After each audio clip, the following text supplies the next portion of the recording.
नमस्कार। अंतःपुर के कानाफूसी में आप सबों का स्वागत है। देखिए, 2-3 दिनों से हम कानाफूसी को लेकर खबरें नहीं बना पा रहे। स्वाभाविक तौर पर अभी भी रास्ते में ही हैं। देर रात तक पटना पहुंचेंगे। हर बार चुनाव के दौरान यही स्थिति उत्पन्न हो जाती है, इसलिए कानाफूसी नहीं कर पा रहे हैं। लेकिन आज पूरे दिन कम से कम 20 से 25 ऐसे लोग मिले हमसे नालंदा में जो कानाफूसी की वजह से ही हमें पहचानते थे। हमारी पहचान ही कानाफूसी से थी और कह रहे थे कि हम बड़ी इंतजार करते हैं रात 11 बजे के बाद कि आपका कानाफूसी आएगा और हम जानना चाहेंगे कि अंतःपुर में क्या चल रहा है। फिलहाल अंतःपुर मधेपुरा शिफ्ट कर गए। पटना में कुछ भी ऐसा नहीं है जो अंतःपुर के लिए खास है, लेकिन 2-3 बातें हैं जो आपके लिए जानना जरूरी है। अंतःपुर के नायक या अंतःपुर के बादशाह को लेकर एक खबरें काफ़ी तेज़ी से चल रही है कि मोदी का रोड शो आज था और सम्राट पटना से बाहर। क्या बात है? कुछ बात है क्या? कुछ गिले शिकवे बढ़ रहे हैं क्या? तो ये तब तय मानिए कि सब कुछ ऑल इज नॉट वेल है। बीजेपी अपनी जिद पर अड़ी हुई है, खास करके मोदी और शाह, कि हम बिहार की जनता से कुछ भी ऐसा कमिटमेंट न कर लें जो आने वाले समय में उनके लिए परेशानी का सबब बन जाए। तो हम बार बार कहते हैं कि हस्तिनापुर की वो हैसियत नहीं है जो अंतःपुर को अंगूठा दिखा सके। बिहार का मिजाज अलग है, बिहार की सियासत का मिजाज अलग है। बिहार को साधना 2015 में भी वो चाह रहे थे, लेकिन नहीं हो सका। मतलब बिहार ही एक ऐसा राज्य है जो उनके गिरफ्त में अभी तक नहीं आया। हाँ, इस बार थोड़ी अंतःपुर के बादशाह की बादशाहत थोड़ी कमज़ोर क्या हुई, उसका लाभ जरूर ये लोग उठाए, लेकिन बीच बीच में चीज़ें बदलती रही। लेकिन एक बात जो सबसे बड़ी बात जो अंतःपुर का है कि मंथन बार बार चल रहा है कि नीतीश के बगैर, मतलब बादशाह के बगैर हस्तिनापुर आखिर चाहता क्या है बिहार? उस कमिटमेंट से बचना क्यों चाहता है? क्योंकि आज हम नालंदा में भी जिन महिलाओं से भी हमारी बात हुई, वो महिलाएं यही कहती थी कि मुंह नोच लवे, नीतीश के मुंह मुख्यमंत्री नहीं बनाया था, चेहरा नोच लेंगे, कोई सोच नहीं सकता है। नीतीश है तो मुमकिन है, महिलाएं नीतीश के साथ खड़ी है। ये ऐसा नहीं है कि ये फीडबैक ऊपर तक नहीं जाता होगा, जाता ही होगा। अब उस पर क्या बीजेपी सोच रही है, हस्तिनापुर क्या सोच रहे हैं, ये तो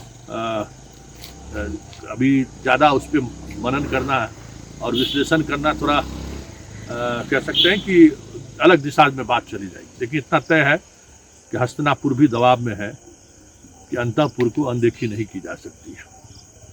और दूसरे तिवारी जी की बात अगर करें तो तिवारी जी का हाल तो ये हाल है, बस पूछिए। उनको समझ में आ गया होगा कि बिहार की राजनीति क्या है।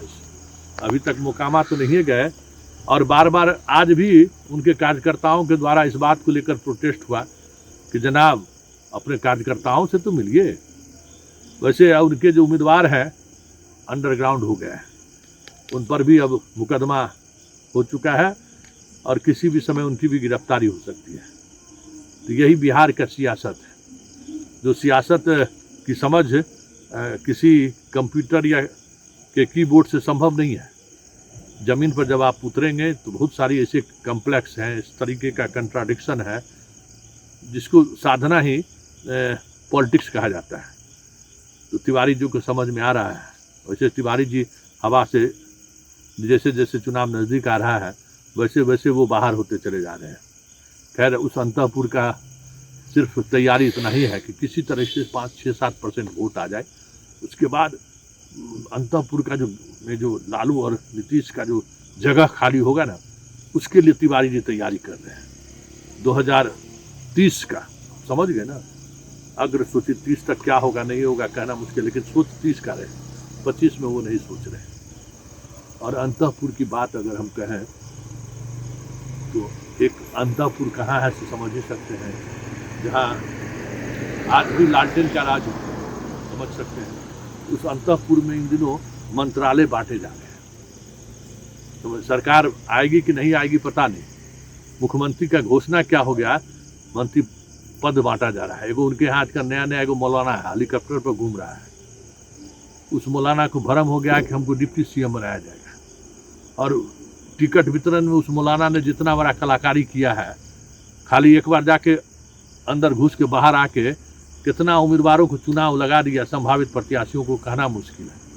समझ गए ना, इस तरीके से चुना लगाया, अपना माइल प्रैक्टिस बढ़िया कर लिया है। तो हालांकि उसका एंट्री बहुत दिनों से बंद था, लेकिन इधर फिर भाई हमारे के जब पुराने मौलाना को लेकर नहीं चलेंगे तो नया इसने मौलाना को लेकर जाएगा जिसका कोई आधार नहीं है। तो वही है, आजकल मंत्रालय बट रहा है। अब देखबे किए आज किसान ऑफ मल्लाह कौन है, देखे ना बेगूसराय में अपने से पदवी ले लेने से थोड़ी हो जाता है, तैरने भी नहीं आता। तो देख लिए ना, हस्तिनापुर का युवराज जो है तैरने लगा, मछली पकड़ने का कह सकते हैं कि कैसे पकड़ा जा सकता है, वो सीखने की कोशिश वो कर रहे हैं। लेकिन इन जनाब को जो है तैरने भी नहीं आ रहा। चलिए फिलहाल कानाफूसी में इतना ही, कल फिर हमारी आपकी मुलाकात होगी। फिलहाल इजाज़त दीजिए, नमस्कार।